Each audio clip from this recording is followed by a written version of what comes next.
نہ ہو کہ اسلام کیا چیز ہے، اسلام کی ہی پہچان نہ رہے، تو پھر آپ سوچ لیں کہ اس کی حفاظت کیا ہو سکتی ہے۔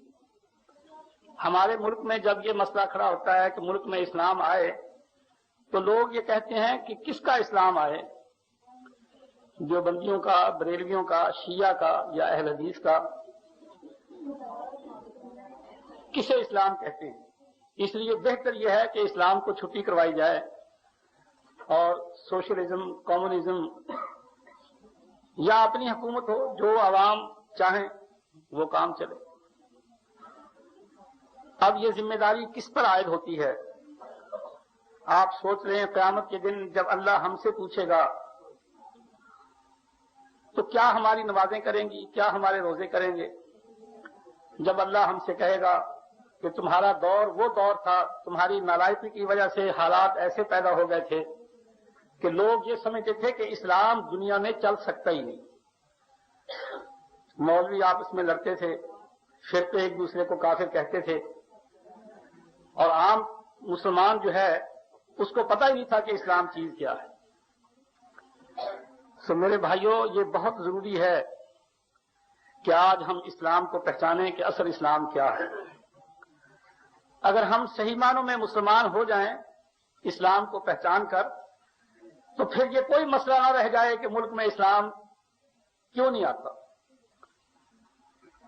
ہم نے اسلام کو ایک خاندانی چیز سمجھ رکھا ہے، ہم نے یہ سمجھا ہے کہ اسلام ایک موروثی چیز ہے، خاندانی چیز ہے، وہ مل گئی، یہ ٹھیک ہے۔ اور ادھر یہ مطالبہ بھی ہوتا ہے کہ ملک میں اسلام آئے۔ آپ سوچیں کہ ملک مسلمانوں کا ہو اور ملک میں اسلام نہ ہو، یعنی مسلمان تو اسلام سے ہوتا ہے اور مسلمان کہتے ہیں اسلام لاؤ۔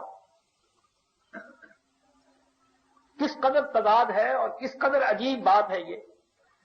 اور اگر یہ کہہ دیا جائے کہ بھئی تم پاکستان والوں، تم جو کہتے ہو اسلام کا مطالبہ کرتے ہو، بار بار اسلام کا مطالبہ کرتے ہو، تو اس کا مطلب ہے کہ تم مسلمان نہیں ہو۔ مسلمان اسلام کا مطالبہ کریں، حالانکہ مسلمان تو ہوتا ہی وہ ہے جس کے پاس اسلام ہو، اور پھر وہ اسلام کا مطالبہ کرے۔ اب سوچئے وہ کیا اسلام ہوگا کہ حکومت لائے۔ مولوی اسٹیجوں پر آتے ہیں اور آ کر کہتے ہیں، مطالبہ کرتے ہیں حکومت سے کہ حکومت اسلام لائے۔ ارے اسلام کوئی لایا کرتا ہے، آپ مسلمان ہوں۔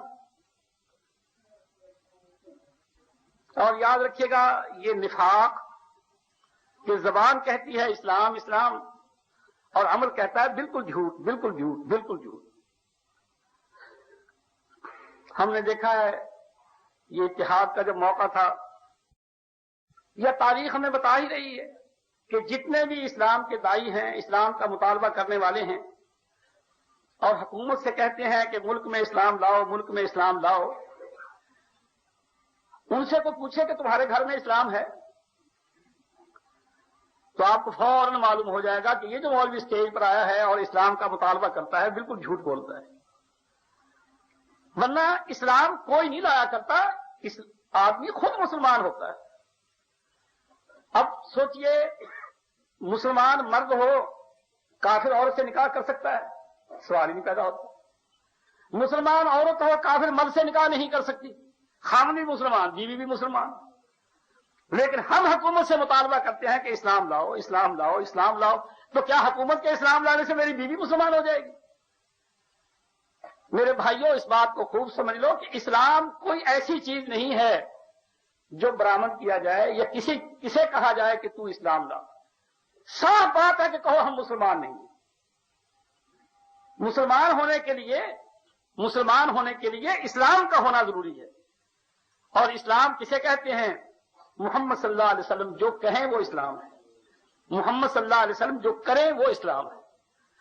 اسلام یہ نہیں ہے کہ مولوی کیا کہتے ہیں، اسلام یہ نہیں ہے کہ عوام کیا کرتے ہیں۔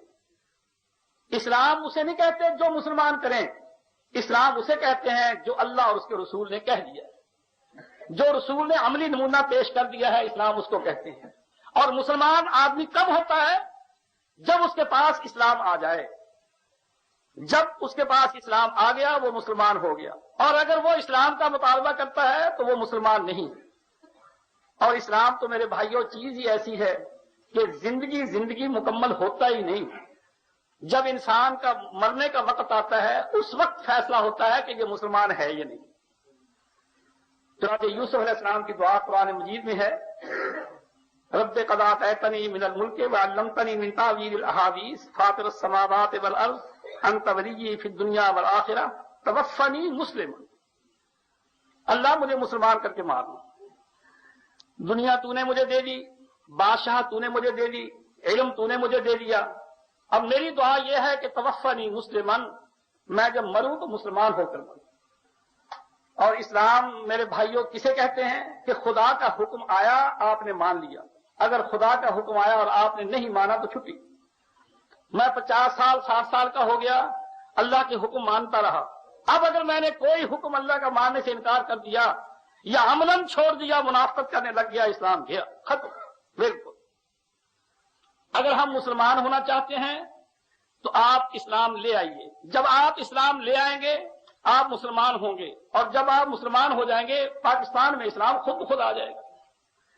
تو میرے بھائیوں میں جو آپ سے کر رہا تھا وہ یہ کہ ملک میں اسلام آنا چاہیے۔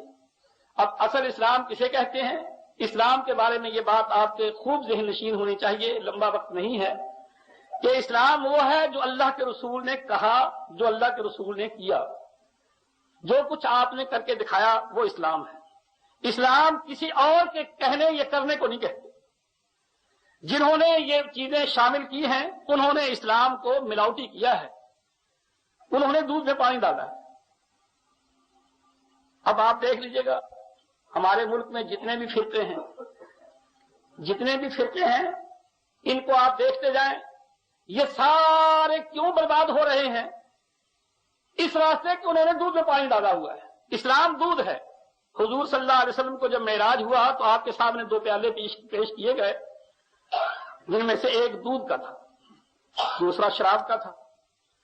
تو اسلام جو ہے وہ ایک دودھ ہے، خالص دودھ، اور دودھ اسی وقت تک خالص ہے جب تک اس کی وہی حالت ہے جبکہ تھنوں سے نکلتا ہے۔ جب اس میں پانی پڑ جائے، ہاں پانی زمزم کا پڑ جائے، زمزم بھی ڈال دیں تو دودھ کی کوالٹی خراب ہو جاتی ہے۔ اگر کوئی دکاندار دودھ بیچے اور زمزم ڈال کر بیچے تو لوگ اس کے دودھ کی تعریف کریں گے، لوگ کہیں گے بے ایمان ہے، دھوکہ کرتا ہے، دودھ میں پانی ڈال کر بیچتا ہے۔ بے شک زمزم ہی صحیح، حالانکہ زمزم کتنا مقدس ہے، زمزم کیسا پاک پانی ہے، کتنی اس کی عزت ہے، لیکن جب وہ دودھ میں پڑ جائے تو دودھ کا ستیاناش ہو جاتا ہے، دودھ کی کوالٹی گر جاتی ہے، دودھ کی وہ عزت باقی نہیں رہتی۔ بالکل اسی طرح سے اسلام ہے۔ اس اسلام میں آپ پہلے کسی نبی کو ڈال دیں، امام تو خیر بعد میں رہے، پہلے کسی نبی کو ڈال دیں تو اسلام خراب ہو جاتا ہے۔ چنانچہ رسول اللہ صلی اللہ علیہ وسلم نے فرمایا، لوگوں سن لو، آج اسلام کیا ہے، میرے پیچھے چلنا۔ اگر میرے آنے کے بعد محمد رسول اللہ پڑھ لینے کے بعد اگر تم دیکھو کہ آج موسیٰ علیہ السلام آ گئے ہیں، نام موسیٰ علیہ السلام کا ہے، یا ابراہیم علیہ السلام آ گئے ہیں، یا عیسیٰ علیہ السلام آ گئے ہیں، یا نوح علیہ السلام آ گئے ہیں، کوئی پیغمبر آ جائے، فَاتَّبَعْتُمُوهُ وَتَرَكْتُمُونِی، تم اس کے پیچھے لگ جاؤ اور میری بات رہ جائے، لَضَلَلْتُمْ عَنْ سَوَاءِ السَّبِیلِ، تمہارا اسلام گیا، بالکل برباد ہو۔ اور ہم نے کیا کیا؟ ہم نے تو دیکھ لو اب سب سے ہمارے قریب جو ہے دیوبندی ہیں، اور پھر دیوبندیوں کے بھائی جو ہیں وہ بریلوی ہیں، دونوں حنفی ہیں۔ اب اگر لڑائی جھگڑے کی بات نہیں، غصے کی بات نہیں، سوچنے کی بات ہے، اگر ایک دیوبندی ٹھنڈے دل سے بیٹھ کر اپنی دکان پر اپنے گھر میں بیٹھ کر سوچے کہ میں جو حنفی ہوں، یہ حنفی کا پیالہ میں نے اسلام میں کب سے ڈال لیا یا کیوں ڈال لیا؟ جب دودھ میں زمزم ملانے سے دودھ خراب ہو جاتا ہے، جب محمد صلی اللہ علیہ وسلم کے بعد اگر موسیٰ علیہ السلام آ جائیں ان کی اتباع سے اسلام خراب ہو جاتا ہے، تو میں حنفی بن گیا تو میری خیر کہاں ہوگی؟ لیکن سوچنے کی بات ہے، غصے کی بات نہیں ہے یہ، لیکن کون سوچتا ہے؟ بات اصل میں کیا ہے؟ ہمارے سامنے یہ مقصد ہی نہیں ہے کہ اسلام جو ہے ایک جنت کی راہ۔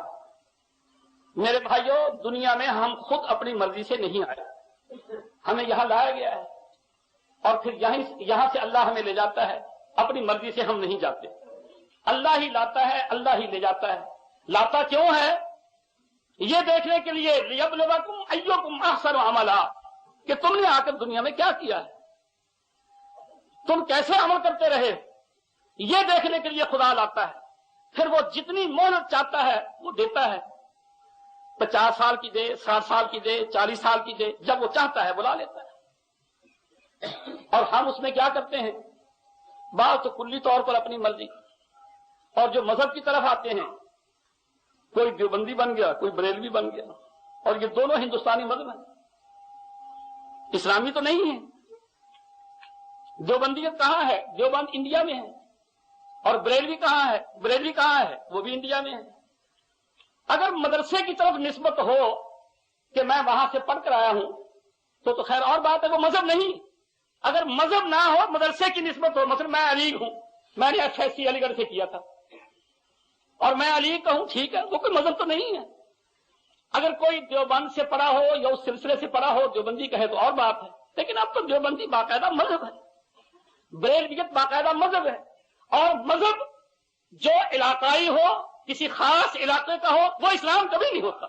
اسلام تو یونیورسل ہے، مشرق کا، مغرب کا، شمال کا، جنوب کا،